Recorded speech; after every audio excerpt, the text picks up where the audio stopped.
Sur le chemin de la vie, on a tous un parcours. Et aujourd'hui, je viens avec une nouvelle histoire. Histoire de Joyce. Hello Joy. Hello, et toi, Ça va? Ça va et toi? Oui. Ça va, c'est un plaisir de te recevoir aujourd'hui. Pareil, je suis très très très honorée d'être là aujourd'hui. Ouais. Joy, pour les personnes qui ne te connaissent pas, qui est Joy aujourd'hui? Raconte-nous aujourd'hui qui tu es, quelle femme tu es. Alors, Joy aujourd'hui, c'est mon vrai prénom, c'est La Joie. On m'appelle Joy, donc Ok. appelez-moi Joy. Alors, je suis une femme mariée, j'ai 3 enfants. Je suis dans la trentaine. Après, j'ai pas honte de dire mon vrai âge. J'ai 34 ans dans quelques jours. Elle y fit pas. Hein. Tant mieux, Dieu merci. Et je suis une servante de Dieu qui, à travers mon témoignage,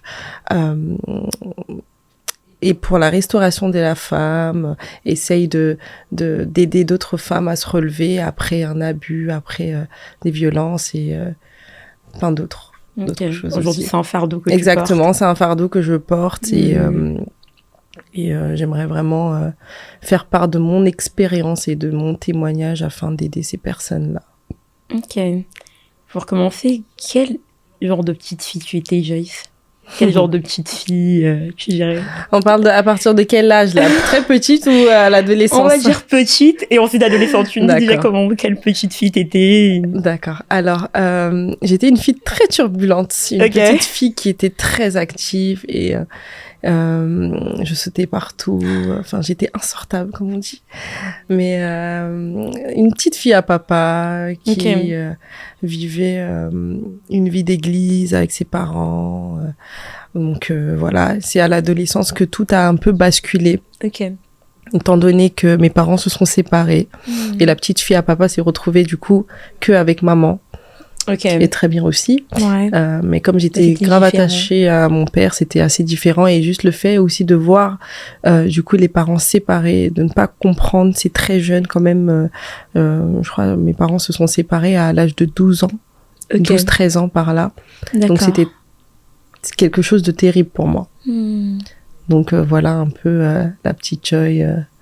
Et donc dans l'adolescence, étant donné que j'ai eu un déséquilibre total, j'ai fait pas mal de bêtises. D'accord. Pour pas tout exposer. Suite au divorce. Exactement. Du coup, il y avait la dépendance affective, il y avait plein d'autres choses. J'ai commencé à faire des choses vraiment.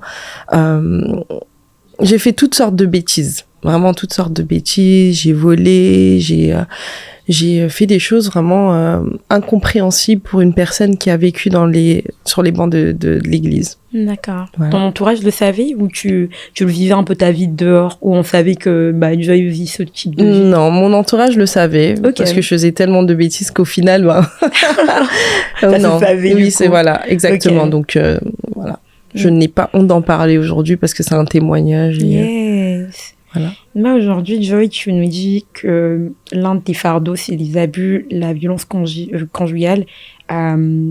Qu'est-ce qui s'est passé? Pourquoi t'en arrives là? Ok, Joy est une fille à papa, elle arrive à l'adolescence, elle fait plein de bêtises. Mais c'est quoi aujourd'hui pourquoi aujourd'hui tu nous parles de... Pourquoi ce fardeau d'abus, de violence conjugale? Qu'est-ce qui se passe entre ta vie d'adolescente et ta vie de jeune adulte? Qu'est-ce qui se passe? Oui, alors pour raconter un peu mon histoire, parce qu'on est là pour ça d'ailleurs. Alors comme je t'ai dit tout à l'heure, j'ai grandi avec un grand déséquilibre et en fait j'ai commencé à fréquenter donc d'autres personnes à part les personnes de chez moi, de ma maison. Et j'ai rencontré donc le père de ma première fille. Donc j'ai 3 enfants comme je l'ai dit, mais ma première fille je l'ai eue dans l'union, dans une autre union. D'accord. Et du coup, j'ai commencé à fréquenter cette personne-là et ça s'est vraiment terminé j'étais dans une relation très toxique. Et pourquoi j'ai ce fardeau pour la restauration des femmes, c'est que j'ai vécu des violences conjugales pendant plusieurs années et pour résumer un peu le tout parce que c'est vraiment très vaste. j'ai été exposée sur les réseaux sociaux par cette personne-là. Quand je dis exposée sur les réseaux sociaux, c'est que il a refusé en fait qu'on se sépare. Il s'est introduit chez moi et m'a agressé sexuellement. D'accord. Et donc suite à ça, en faisant toutes ces choses-là, il m'a filmé, il l'a mis sur mes réseaux sociaux. T'agressant sexuellement. Exactement. Il a filmé. Exactement. Il a filmé l'acte, il a tout filmé, il a mis sur les réseaux sociaux. Sur les réseaux sociaux de qui? De lui? Sur mes réseaux, avec mon téléphone. En publication? Oui. Exactement, c'est ça. Sur tous mes réseaux, sans exception. Là, on parle de quoi? Instagram, Facebook? À l'époque, c'était, je sais même plus si c'était Instagram, parce que ça date quand même. C'était Facebook, Twitter à l'époque. Et voilà. Qu'est-ce qui se passe, Joy, quand toi tu apprends ça, quand ton entourage voit ça, quand les personnes qui te suivent et qui te connaissent voient ça? Qu'est-ce qui se passe déjà pour toi et ensuite pour ton entourage? Alors, pour moi, c'est une honte, c'est une humiliation. C'est quelque chose qui m'a vraiment entraînée dans une grosse dépression. Je ne comprenais pas et surtout je me suis dit, c'est le père de mon enfant. Comment il peut me faire ça en fait? Comment il peut arriver à un stade où, même s'il y avait des violences physiques, ok, mais arriver à un stade où tu affiches publiquement la mère de ton enfant, pour moi c'était juste, c'était terrible. Dans ma tête. Humiliée. Exactement, je me suis vraiment sentie humiliée, je me suis sentie très très sale. Et pour mon entourage aussi, c'était un gros coup.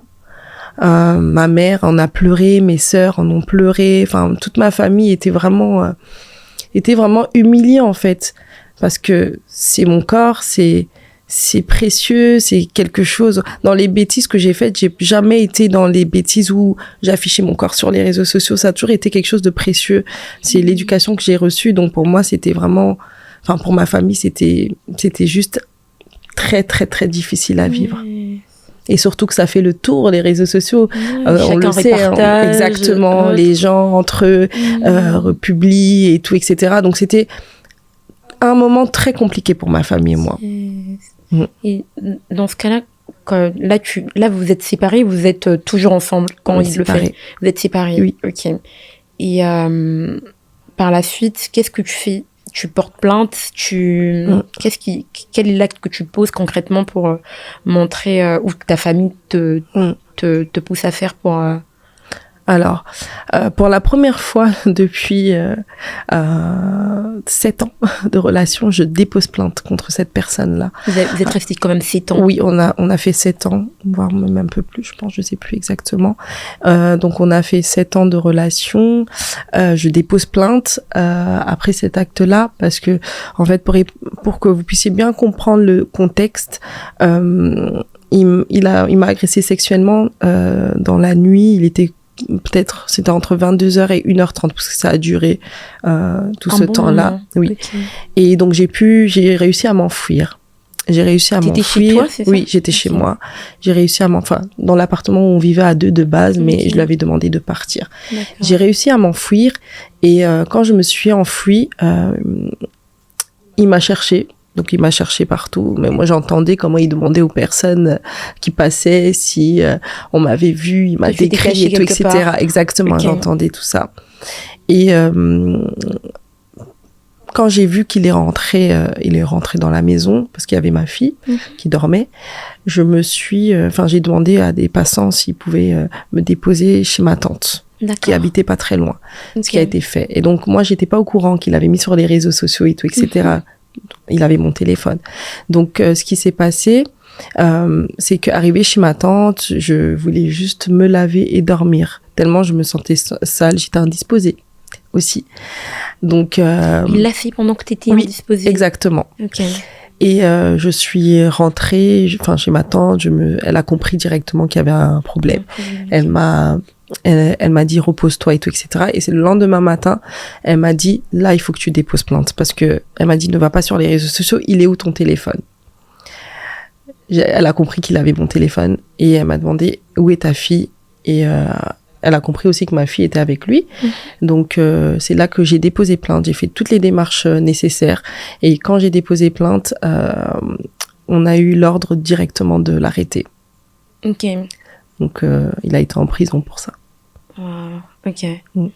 Et là, tu sors de 7 ans de relation.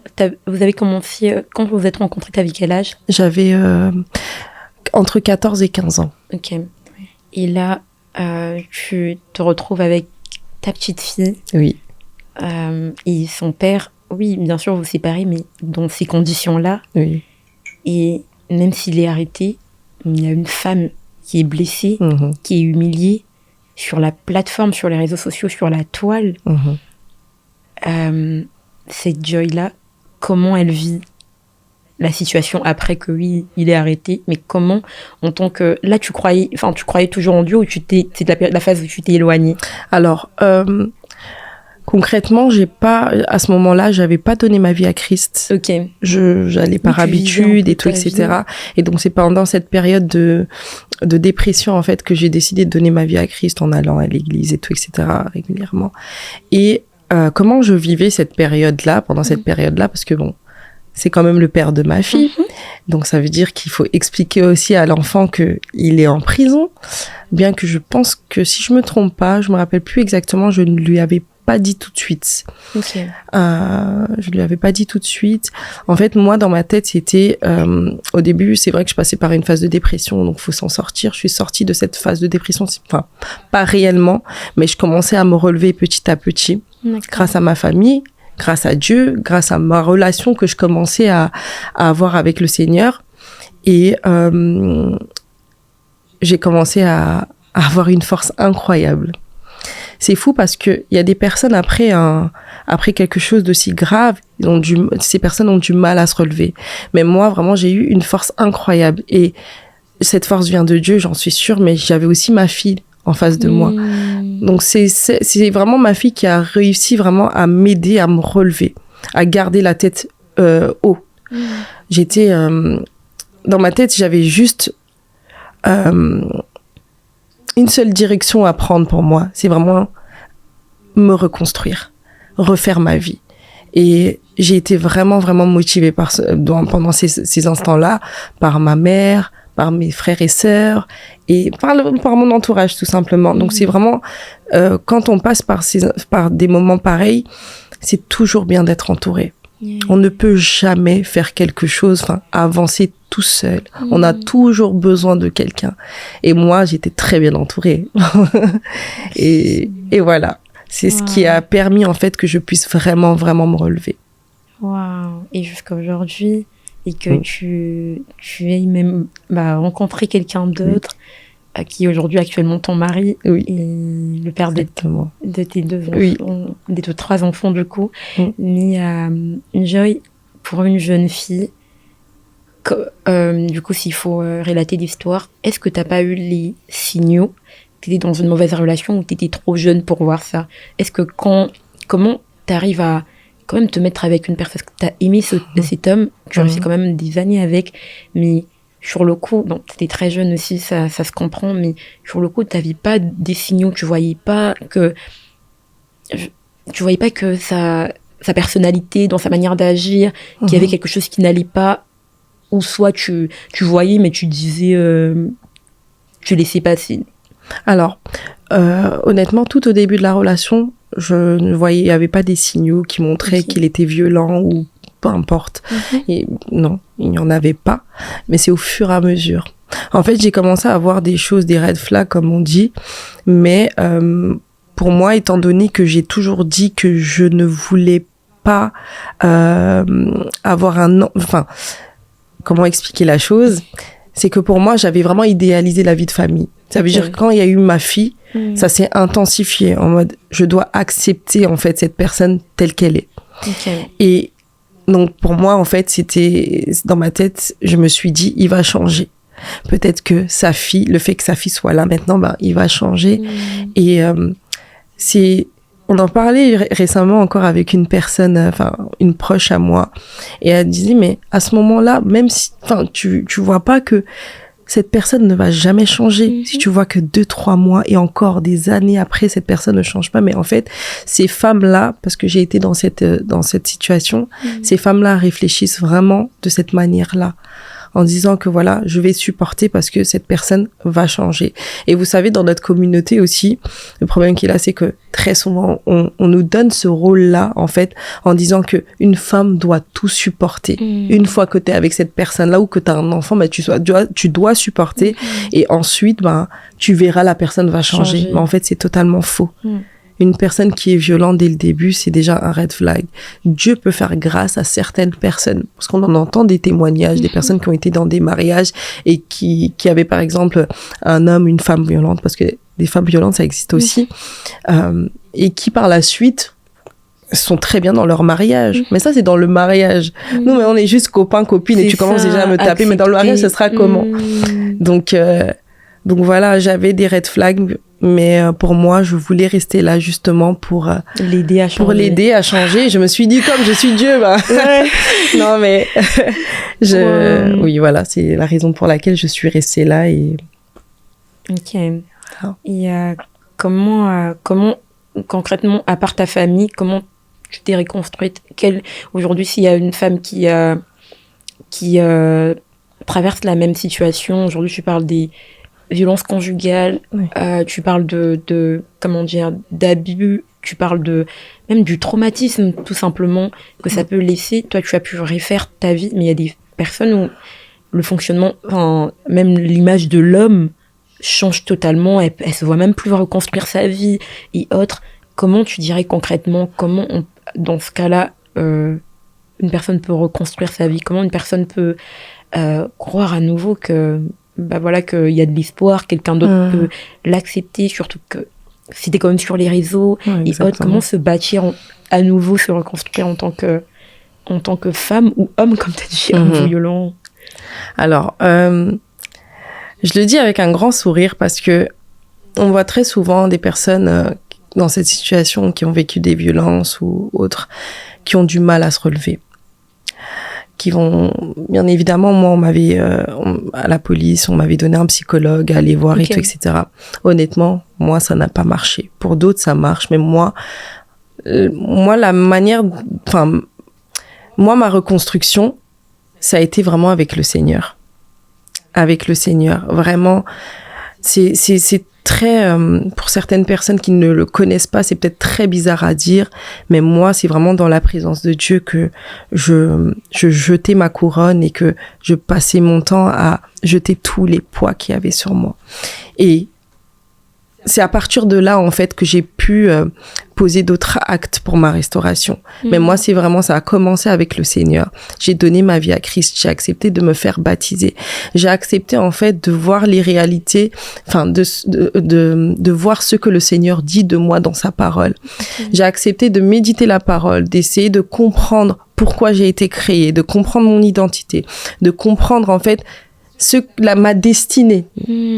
Et quand j'ai compris ces choses-là, bien évidemment, c'est pas que être dans le Seigneur qui va changer quelque chose ou qui va complètement aider dans la reconstruction. Il y a aussi des étapes à suivre, il y a aussi des actes à poser et tout, etc. Mais pour moi, la base, ça a été vraiment d'avoir cette relation avec le Seigneur. Et au début de ma relation avec le Seigneur, comme j'aime le dire, je l'ai dit récemment encore dans mon église quand je témoignais, je venais juste dans la présence de Dieu, sans parler, et je pleurais toutes les larmes de mon corps. Et rien que le fait de venir dans la présence de Dieu et de me décharger de tous mes fardeaux, ma reconstruction a commencé à partir de là. Ma restauration a commencé à partir de là. Pourquoi? Parce que je montrais au Seigneur qu'il était au-dessus et qu'il devait juste tout prendre pour que moi, je puisse être soulagée et que ce fardeau puisse vraiment, vraiment descendre, que je puisse complètement me décharger, comme il le dit dans sa parole d'ailleurs. Et moi, vraiment, ce que je peux dire à une femme, on parle souvent de Christ comme un personnage, en fait, d'un manga, ou je sais pas. Des fois, on voit pas, en fait, la réalité derrière Christ. Qui est réellement Christ? Moi, je pense qu'il est super important de connaître qui on est en Christ pour pouvoir vraiment continuer les étapes de reconstruction, parce que ça, c'est vraiment la reconstruction, c'est pas que donner sa vie à Christ, il y a une étape après. Et pour donner suite à quand j'ai donné ma vie à Christ. Par la suite, bien évidemment, j'ai dû aussi faire des efforts, essayer de reprendre confiance en moi, parce que ça a été une conséquence justement de ces violences-là. C'est que j'avais totalement perdu confiance en moi. Même quand une personne venait devant moi et me dit « mais t'es trop belle », en fait j'étais en mode « mais qu'est-ce qu'elle raconte ?» Enfin, qu'est-ce que c'est? Il y avait de la violence aussi verbale. Il y avait de la violence verbale, de la violence financière. Il y avait plein de violences en fait. Parce que cette personne-là me rabaissait très très très souvent. Ça veut dire que rien qu'en allant voir ailleurs, c'est me rabaisser en disant t'es moche, regarde comment tu es, regarde. En fait, il te diminue. Exactement. Et en fait, à un moment donné, tu commences à y croire. Tu te dis en fait, oui, il a peut-être raison. Regarde comment je suis devenue. Voilà, il y a plein de choses qui se met dans la tête, que le diable essaye aussi de jouer avec dans nos pensées. Et du coup, voilà, j'ai même oublié la question, du coup. Non, vas-y, tu disais que tu t'es rendu compte que tu n'avais plus confiance en toi et dans ta reconstruction. Oui, donc la deuxième phase, c'était vraiment essayer de retrouver confiance en moi, essayer de m'habiller comme je voulais. Et là, vraiment dédicace à ma petite sœur Ruth, qui m'a vraiment aidée. Non, tu peux mettre ça, elle s'appelle comme toi, du coup. Tu peux faire ça, tu peux faire ça. Elle me montrait quand même, enfin, mes sœurs ont été vraiment, même Agacia, Ruth, Arthur, mon frère, ont vraiment été une phase clé de ma restauration. Et, par quoi? Par leurs paroles? Oui, exactement, par les paroles, enfin, leur présence, tout simplement, ça a été vraiment une force. Et aussi, il y a eu cette phase-là, d'abord donner ma vie à Christ, ensuite essayer de comprendre qui je suis en Christ, poser des actes, donc essayer de reprendre confiance en moi. Et aussi, ça c'est peut-être, je vais un peu plus loin, mais dans le mariage, mon mari, du coup, avec qui je suis mariée aujourd'hui, d'ailleurs c'est son anniversaire aujourd'hui, donc voilà. Joyeux anniversaire. Et, qui m'a laissé quand même faire mon podcast tranquille avec ma sœur, du coup, qui m'a beaucoup aidée aussi. Il a été très, très, très patient. Parce que, faut comprendre que je l'ai rencontré juste un mois avant de venir vivre en France, parce qu'avant j'habitais en Belgique. Et c'était pas prévu que je vienne vivre en France. Mais en fait, j'étais tellement fatiguée. Là, je reviens à la question que tu m'as posée. Mère seule, tu refais ta vie. Parce que, faut se dire la vérité, cette personne a quand même été très, très présente pour sa fille. Il vivait avec sa fille, donc il n'avait pas de violence envers sa fille. Il a toujours été c'était plus envers moi. Voilà, c'était quand même un bon père. Oui. Même si aujourd'hui, je trouve que on ne peut pas être un bon père en étant violent, mais ça c'est un autre sujet. Ouais. On va pas s'étaler là-dessus. On peut pas dire que c'est un bon père, mais un mauvais mari. Exactement, c'est ça. Ça va de pair, et je pense que un père qui montre des violences clairement devant un enfant, c'est pas un bon père pour moi. Clairement. Après ça, c'est mon avis. Je suis totalement d'accord avec toi. Et pour revenir à ce que je disais, donc je me suis perdue un peu. T'as rencontré ton mari. Voilà, j'ai rencontré mon mari juste un peu avant de venir, parce que j'ai eu la garde de ma fille. J'ai tout eu en fait. J'ai été au tribunal et tout, etc. Mais ça avait rien à voir vraiment avec ce que j'ai vécu. J'avais juste demandé la garde exclusive de mon enfant pour pouvoir justement aller auprès de ma famille qui était déjà installée ici en France et reconstruire ma vie. J'avais vraiment eu la conviction que je devais quitter le pays pour refaire ma vie. Et donc c'est là que je suis venue, et un mois avant, j'ai rencontré mon mari qui dès le début n'a pas eu vraiment la version de ma vie, enfin de mon témoignage. C'est par la suite que je lui ai vraiment montré le jugement, je lui ai montré tout ce qui s'est passé. Exactement, parce qu'au début j'osais pas trop. Honte. Oui, c'est une honte, parce que j'ai rencontré des personnes juste avant, et c'était limite quand je racontais mon histoire, c'était ah ouais non, en fait je préfère pas et tout, etc. Et mais c'est là que tu vois vraiment que cette relation que j'ai avec mon mari vient vraiment de Dieu, parce que lui il ne m'a pas jugée, il n'a pas regardé à mon passé, mais il s'est dit moi je t'accepte comme tu es, et on va se reconstruire ensemble. Et donc là, ma reconstruction totale a été vraiment grâce à lui. Parce qu'il m'a montré énormément d'amour. Il a été très patient alors que j'avais du mal. Je suis très pudique de base quand il s'agit de ma relation. Ça a été vraiment une suite logique aussi de ma relation que j'ai vécue, parce que j'étais pas très pudique non plus de base dans les relations. J'aimais bien montrer que voilà, j'étais avec quelqu'un, mais là, suite à ces violences et tout, etc., j'ai été très pudique au niveau relationnel. Et lui, il a vraiment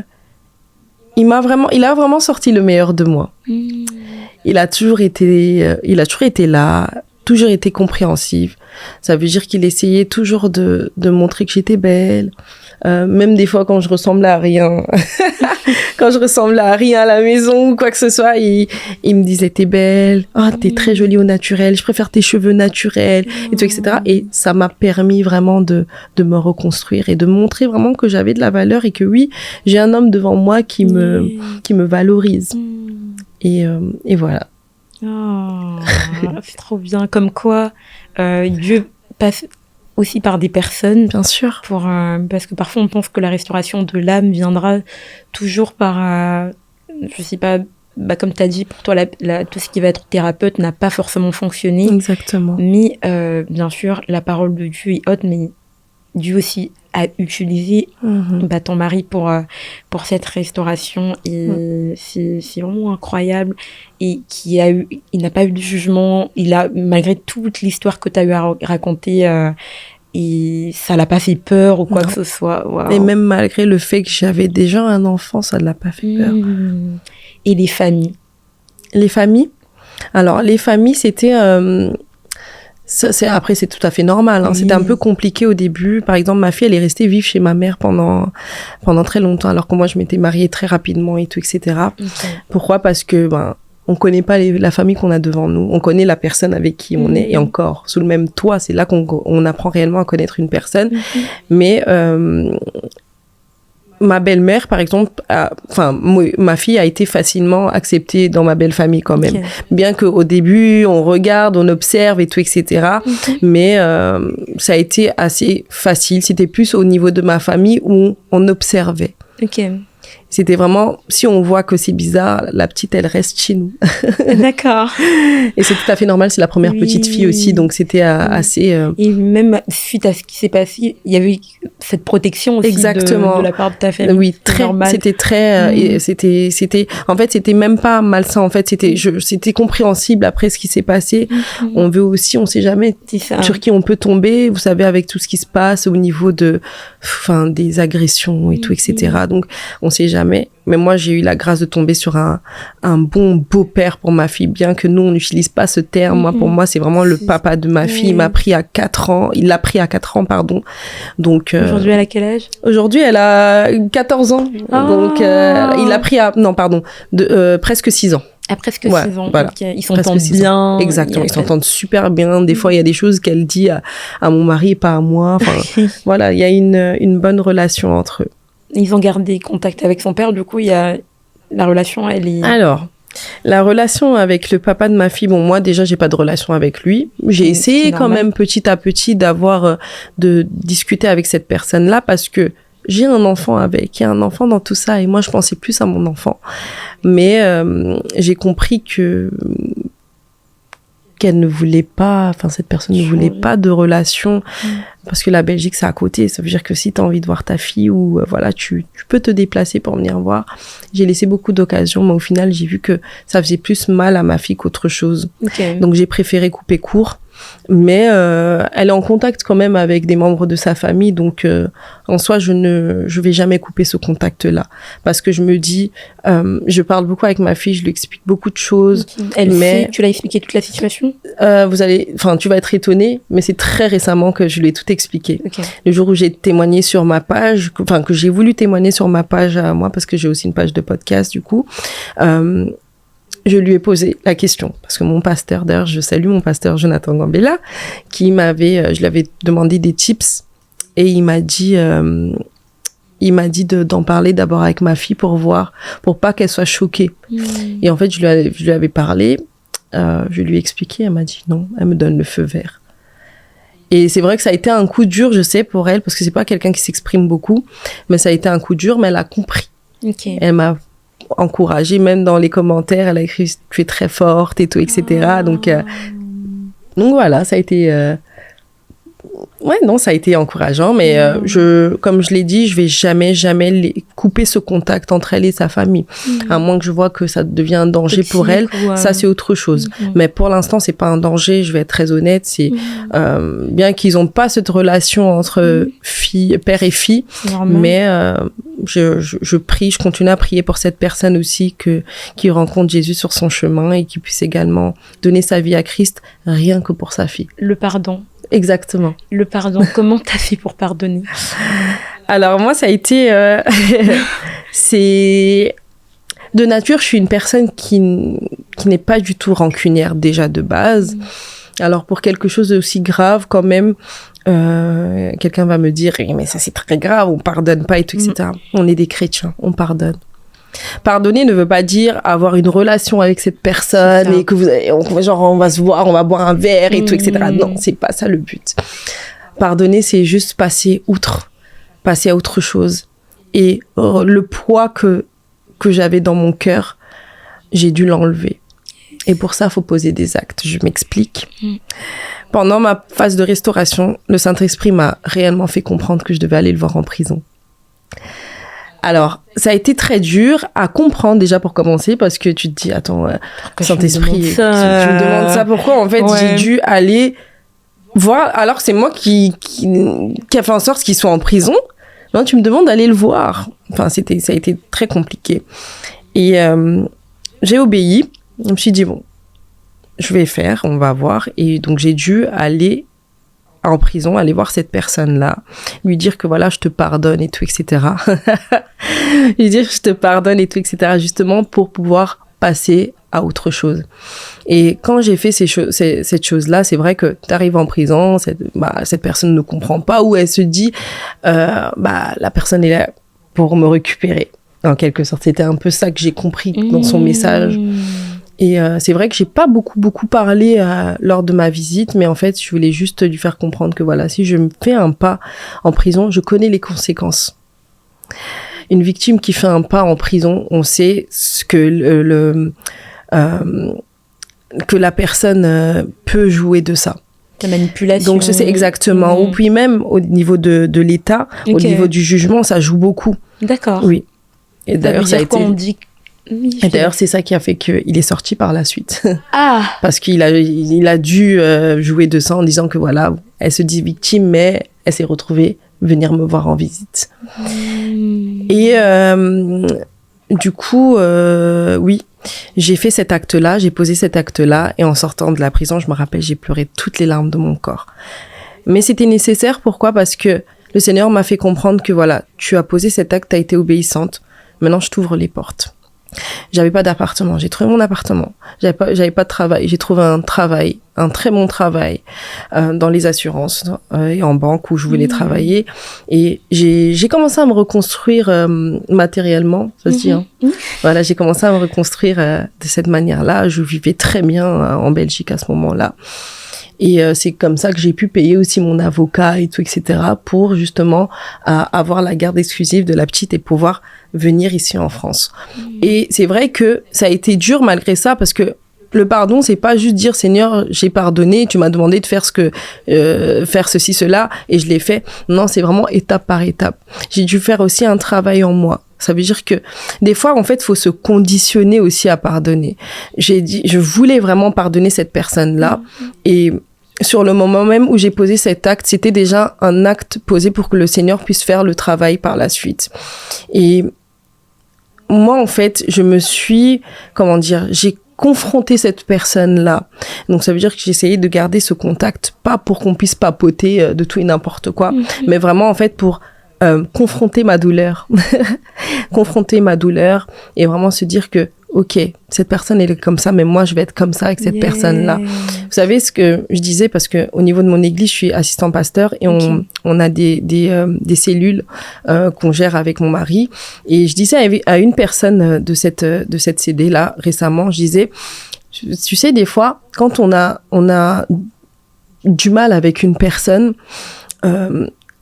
la solution, c'est pas de passer de ne pas dire bonjour à la personne ou d'ignorer la personne.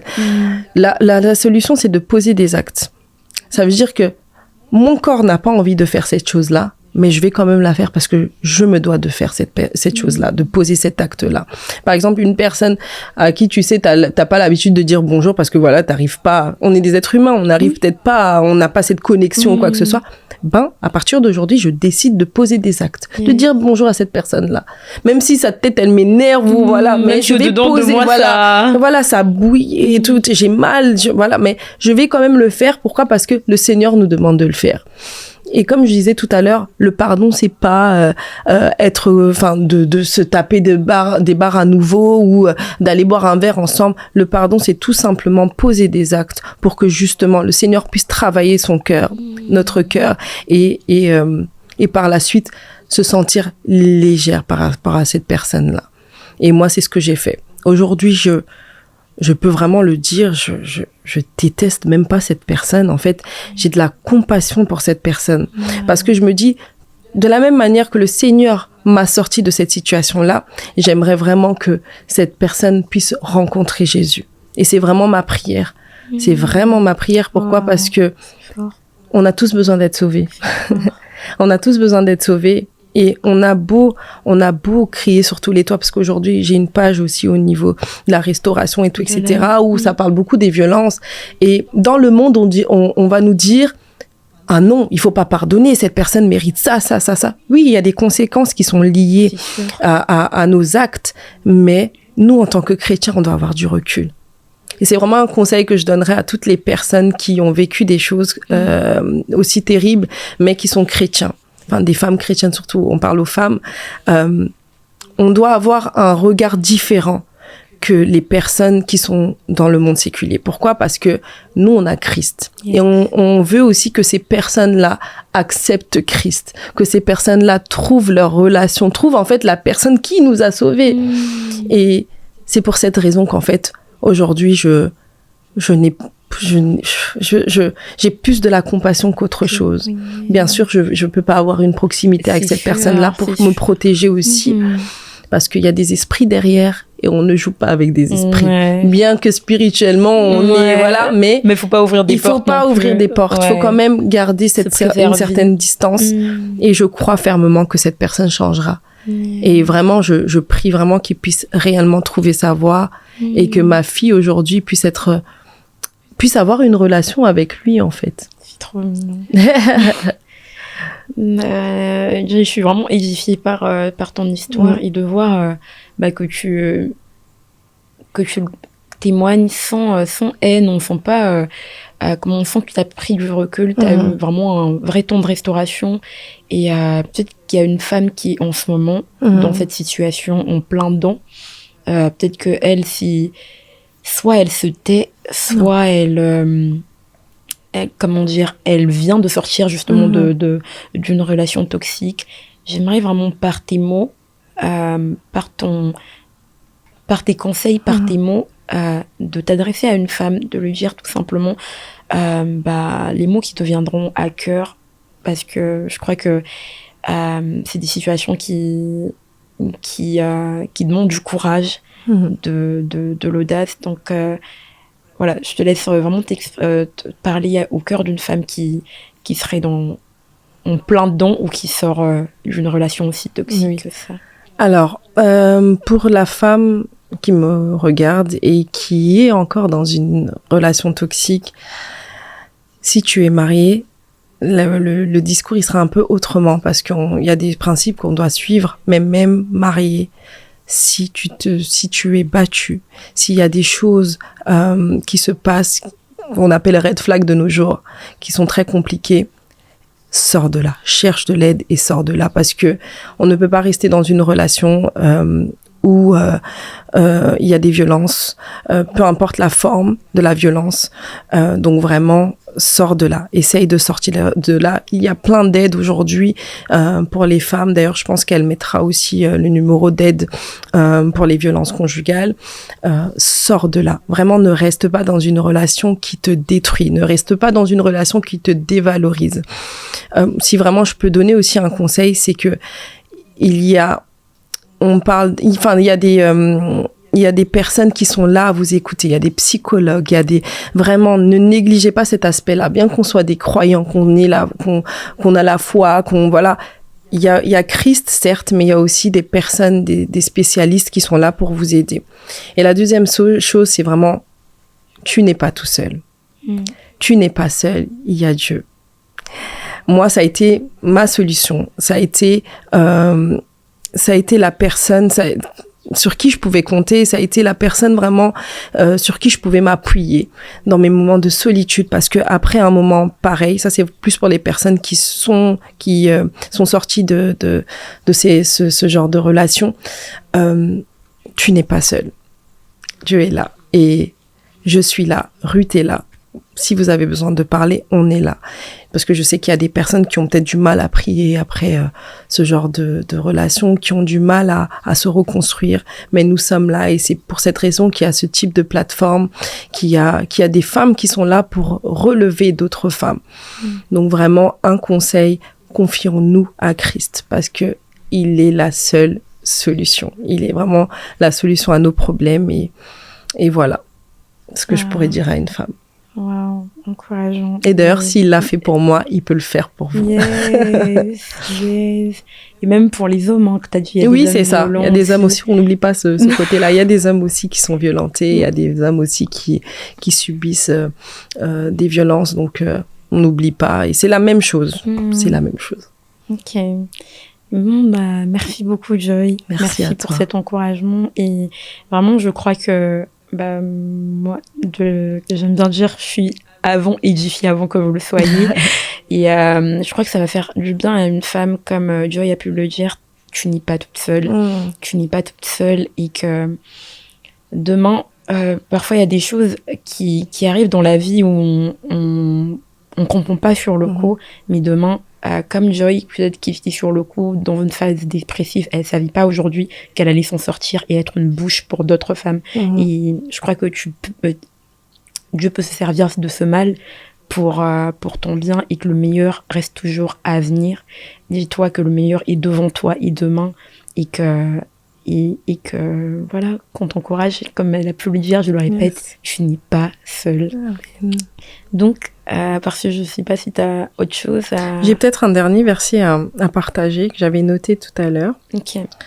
Alors, j'ai la parole de Dieu dans Joël 2, verset 25, qui dit « Je vous remplacerai les années qu'ont dévoré la sauterelle, le grillon, le criquet et la chenille, ma grande armée que j'avais envoyée contre vous. » En fait, je vais m'arrêter sur la première phrase, donc je vous remplacerai les années qu'ont dévoré la sauterelle.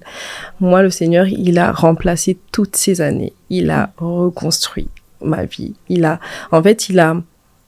On dirait, j'ai eu une nouvelle vie de sa part. Et je répète encore, c'est possible.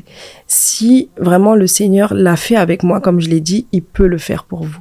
Parfois, on écoute des histoires, on entend des témoignages et on se dit non, mais il l'a fait, le Seigneur l'a fait juste avec elle, mais en fait, non. On est tous au même niveau.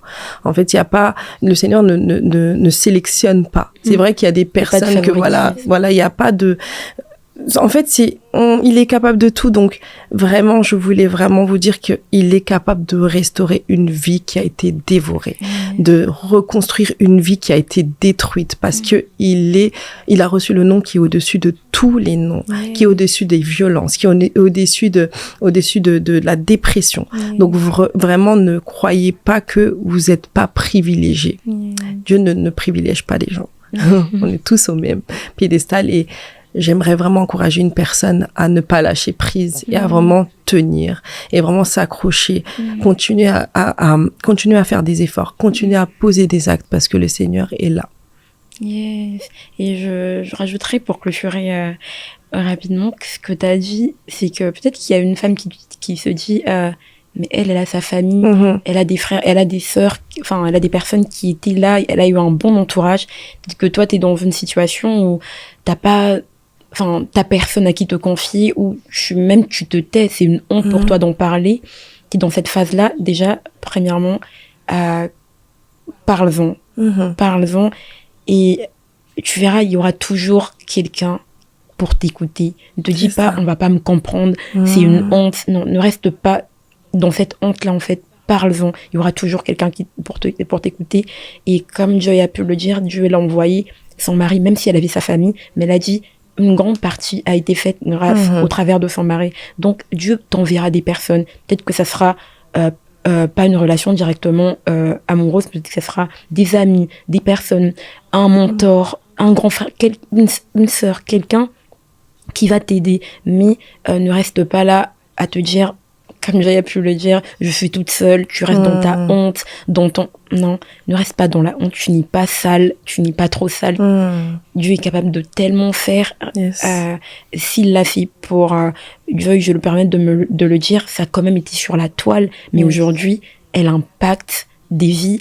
Toute personne qui peut entendre cette histoire va se dire, comment tu le vis sur le coup quand c'est sur la toile. Mais regardez aujourd'hui où elle en est. Donc j'aimerais te dire, tu n'es pas trop sale, ne reste pas dans la honte, parce que l'ennemi aime quand il y a les ténèbres, quand tout est dans le noir. Il n'aime pas en fait quand il y a la lumière. Quand tu mets à nu, tu mets des mots sur les choses qui se passent, ça le dérange. Justement, fais le contraire, mets les mots dessus, parle-en et Dieu t'enverra des personnes. Amen. Donc, s'il a pu laisser 99 brebis pour en chercher qu'une, pourquoi il le ferait pas avec nous? Pourquoi il le ferait Vraiment. pas? Vraiment. Merci Joy. Merci à toi Ruth.